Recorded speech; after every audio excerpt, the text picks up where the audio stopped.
خاک فارس کا مسافر، قسط 38، آخری قسط، تحریر عبد المالک ہاشمی۔ ایک ایرانی نوجوان کی عجیب و غریب حرکت۔ امام علی بن موسیٰ رضا کے مزار کی زیارت سے فارغ ہوا تو مسجد گوہر شاد کی طرف نکل آیا۔ وہاں پہنچنے کے لیے میں ایک ایسے باریک سے راستے سے مسجد کے احاطے میں داخل ہوا جسے شاید اب بہت کم لوگ جانتے ہوں۔ آج تو امام رضا کے وسیع و عریض احاطے کی توسیع نے اس راستے کو اپنے اندر یوں چھپا لیا ہے جیسے کسی پرانی کتاب کا حاشیہ نئی جلد کے نیچے دب جائے۔ آذان ہو چکی تھی۔ میں نے مسجد میں داخل ہو کر اپنی جگہ تلاش کی اور جوتے اپنے سامنے صف کے کنارے پر رکھ دیے۔ دائیں طرف 2-3 نمازی پہلے سے کھڑے تھے۔ میں نے 2 رکعت نفل کی نیت باندھی ہی تھی کہ اچانک میرے دائیں جانب کھڑے تقریباً 15 سالہ ایک ایرانی نوجوان نے میرے جوتوں کو ایک ٹھوکر رسید کر دی۔ میرے دونوں بوٹ صف کے کنارے سے پھسلتے ہوئے دیوار سے جا ٹکرائے۔ میں نے نفل مکمل کیے، نماز ختم کی، اٹھا، جوتے واپس لا کر حسب سابق اپنے سامنے رکھ دیے۔ مگر اس مختصر سے واقعے نے میرے ذہن میں ایک سوال ضرور کھڑا کر دیا۔ آخر میرے جوتوں نے اس نوجوان کا کیا بگاڑا تھا؟ میں نے کوئی جواب نہ پایا۔ اقامت شروع ہونے میں ابھی کچھ وقت تھا۔ اس دوران میں نے ذرا غور سے ارد گرد دیکھا تو ایک اور بات میرے سامنے آئی۔ لوگ مسجد میں داخل ہو رہے تھے اور تقریباً ہر شخص کے ہاتھ میں بغل میں یا ساتھ ایک کپڑے کی تھیلی تھی۔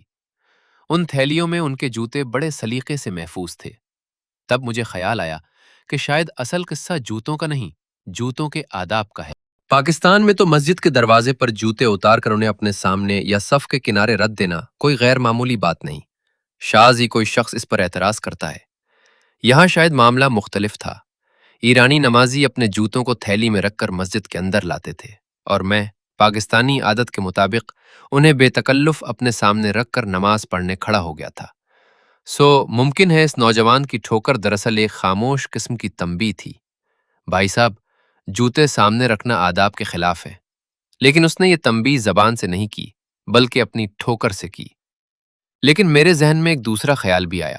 میں نے دیکھا تھا کہ وہ نوجوان مجھے ہاتھ باندھ کر نماز پڑھتے ہوئے بھی دیکھ رہا تھا۔ ایران میں شیعہ طریقہ نماز کے مطابق ہاتھ چھوڑ کر نماز پڑھی جاتی ہے، جبکہ میں اپنے فقہی طریقے کے مطابق ہاتھ باندھے کھڑا تھا۔ مجھے گمان ہوا کہ شاید میرے نماز پڑھنے کے انداز نے بھی اس نوجوان کے مذہبی تعصب کو ابھار دیا ہو۔ ممکن ہے جوتوں کی طرف جانے والی اس کی ٹھوکر کا راستہ پہلے ہی اس کے ذہن میں بن چکا ہو اور میرے بندھے ہوئے ہاتھوں نے اسے آخری مہمیز دے دی ہو۔ البتہ یہ صرف میرا گمان تھا۔ نوجوان نے نہ کوئی وضاحت کی، نہ میں نے اس سے کوئی مناظرہ کیا۔ سفر میں ہر واقعے کی باقاعدہ تفتیش شروع کر دی جائے تو آدمی سیاحت سے زیادہ تفتیشی افسر بن جاتا ہے۔ میں نے اس کے فعل کو نظر انداز کر دیا۔ آخر ایک 15 سالہ نوجوان ہی تو تھا۔ سفر میں بعض اوقات انسان کو دوسروں کی حرکتوں سے زیادہ اپنے دل کے سکون کی حفاظت کرنی پڑتی ہے۔ میں نے اپنے جوتے سنبھالے، اپنی صف سنبھالی اور نماز کی طرف متوجہ ہو گیا۔ مغرب کا وقت تھا۔ میں نے مغرب اور عشاء یعنی مغربین امام کے ساتھ ادا کیں۔ یہ جمعرات کا دن تھا۔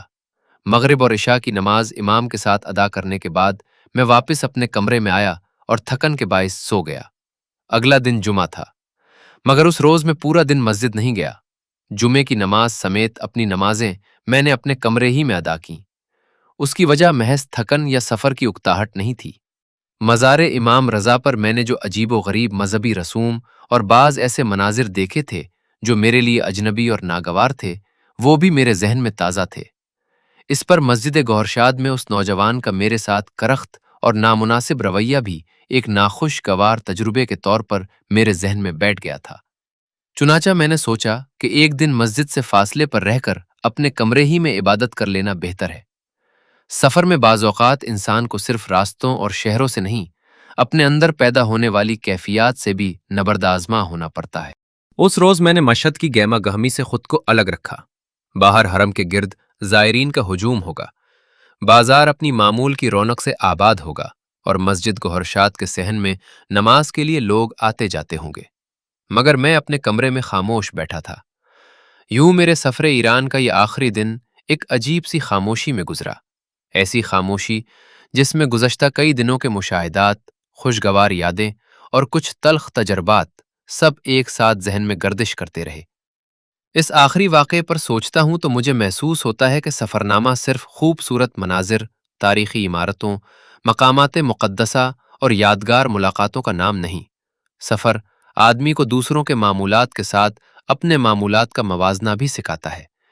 ایک ہی مسجد میں ہم سب نماز پڑھ سکتے ہیں، مگر جوتے رکھنے کا طریقہ مختلف ہو سکتا ہے۔ ایک ہی قبلے کی طرف رخ ہو سکتا ہے، مگر ہاتھ باندھنے یا چھوڑنے کا انداز مختلف ہو سکتا ہے۔ اور کبھی کبھی انہی معمولی اختلافات کے درمیان انسان کے اندر موجود تعصب بھی چلک جاتا ہے۔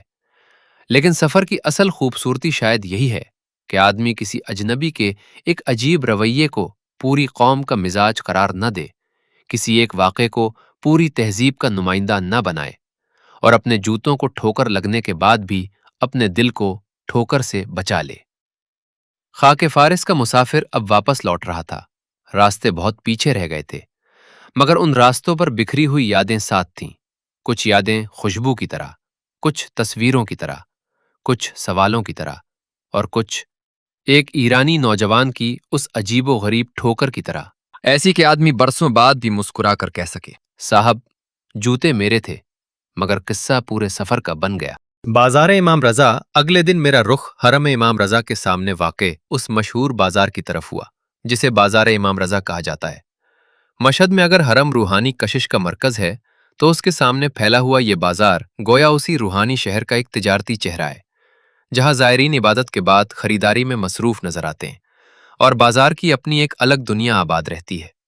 یہ 2 منزلہ چھتہ دار اور خاصا طویل بازار ہے، جسے آخری شاہ ایران محمد رضا پہلوی نے 1976 میں تعمیر کروایا تھا۔ بتایا جاتا ہے کہ یہ بازار کی اصل عمارت تقریباً 960 میٹر لمبی اور 33 میٹر چوڑی ہے، جبکہ اس کے 2 متوازی مسقف دالانوں اور دونوں منزلوں کو ملا کر اس کی مجموعی پیمائش تقریباً 3 کلومیٹر بنتی ہے۔ بازار ایک طرف میدان بیت المقدس اور دوسری طرف میدان شہر یور تک پھیلا ہوا ہے۔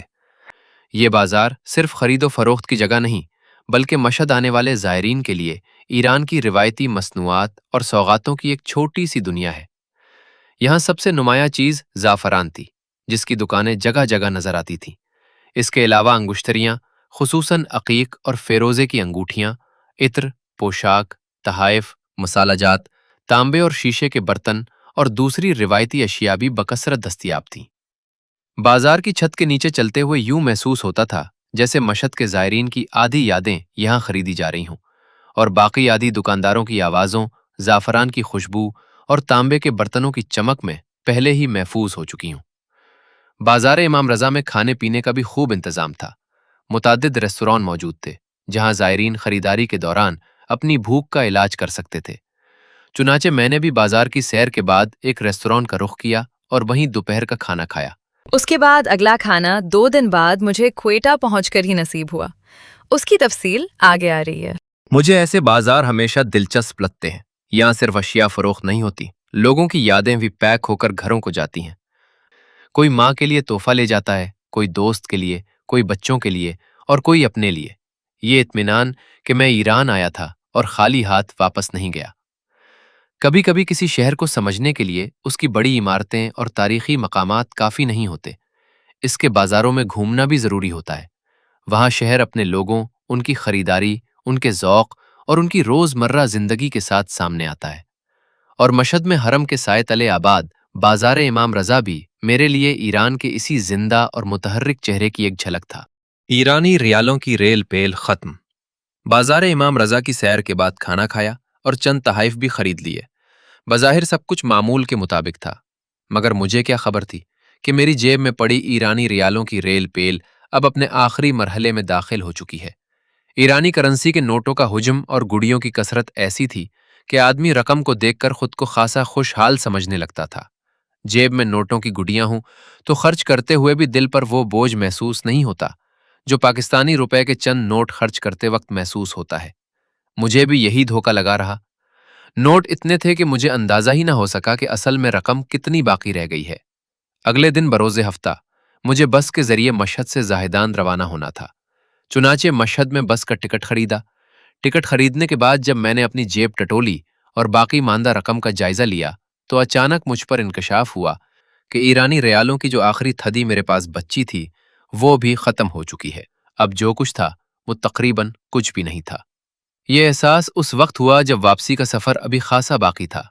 میں نے دل ہی دل میں شاید خود کو تسلی دی ہوگی کہ چلے زاہدان تک تو پہنچ ہی جائیں گے، لیکن مسئلہ یہ تھا کہ زاہدان تک پہنچنے کے لیے صرف بس کا ٹکٹ کافی نہیں تھا، راستے میں بھوک بھی لگنی تھی اور پیاس بھی، مگر اب میرے پاس کھانے پینے کے لیے کچھ نہیں تھا۔ چنانچہ مشہد سے زاہدان تک کا وہ سفر میں نے تقریباً فاقے کی حالت میں طے کیا۔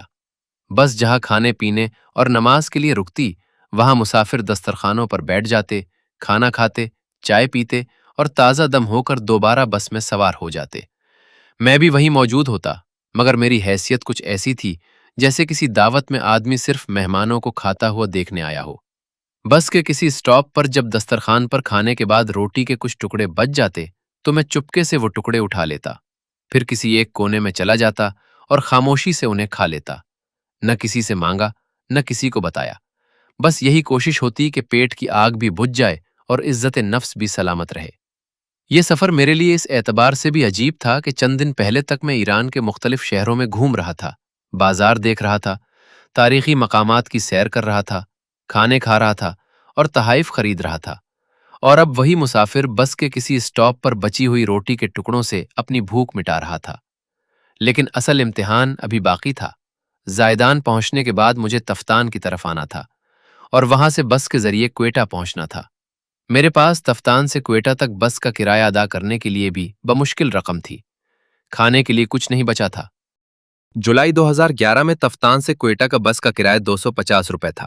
میں نے بس والے سے کچھ رعایت کی درخواست کی، آخر کار میں نے اسے 230 روپے دیے اور یوں کرایے میں 20 روپے بچ گئے۔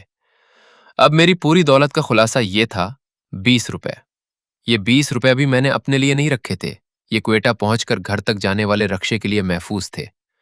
یعنی میری جیب میں موجود آخری 20 روپے بھی پہلے ہی اپنے مستقبل کا فیصلہ کر چکے تھے۔ آخر کار اگلے دن فجر کے وقت بس نے مجھے کوئٹہ کے ہزار گنجی بس اڈے پر اتار دیا۔ ایران کا سفر تو ختم ہو گیا تھا، لیکن ابھی ایک چھوٹا سا آخری مرحلہ باقی تھا، گھر پہنچنا۔ میں نے رکشہ لیا، کرایہ 25 روپے تھا، جبکہ میری جیب میں صرف 20 روپے تھے۔ سو گھر پہنچ کر باقی 5 روپے گھر سے لیے اور رکشے والے کو ادا کیے، اور یوں ایران کا میرا 12 روزہ سفر ایک ایسی کیفیت میں اختتام پذیر ہوا جس کا شاید میں نے مشہد، تہران یا ایران کے کسی بھی شہر میں تصور نہیں کیا تھا۔ ایک طرف ایران کے 6 شہر تھے، 12 دن کی سیاحت تھی، ہزاروں یادیں تھیں، تاریخی مقامات تھے، حرم امام رضا تھا، بازار تھے، راستے تھے، اور دوسری طرف سفر کے اختتام پر جیب میں صرف 20 روپے اور پیٹ میں بچی ہوئی روٹی کے چند ٹکڑے۔ پورے سفر کا مالی حساب کیا تو معلوم ہوا کہ میں نے 12 دن میں کل 10,000 روپے خرچ کیے تھے اور ایران کے 6 شہروں کی سیاحت کی تھی۔ یہ سفر 11 جولائی 2001 کو کوئٹہ کے نوا اڈے کے بس اسٹینڈ سے شروع ہوا اور 21 جولائی 2001 جو کوئٹہ کے ہزار گنجی بازار کے بس اسٹینڈ پر اختتام پذیر ہوا۔ اتنے کم پیسوں میں اتنا طویل سفر کیسے ہو گیا؟ اس کا ایک بڑا سبب یہی تھا کہ اس وقت ایرانی ریالوں کے مقابلے میں پاکستانی روپیہ قدرے مستحکم تھا، اور ایران پر صدر خاتمی کی حکومت تھی جو اصلاح پسند حکومت تھی اور امریکہ سے تعلقات بحالی کی طرف جا رہے تھے۔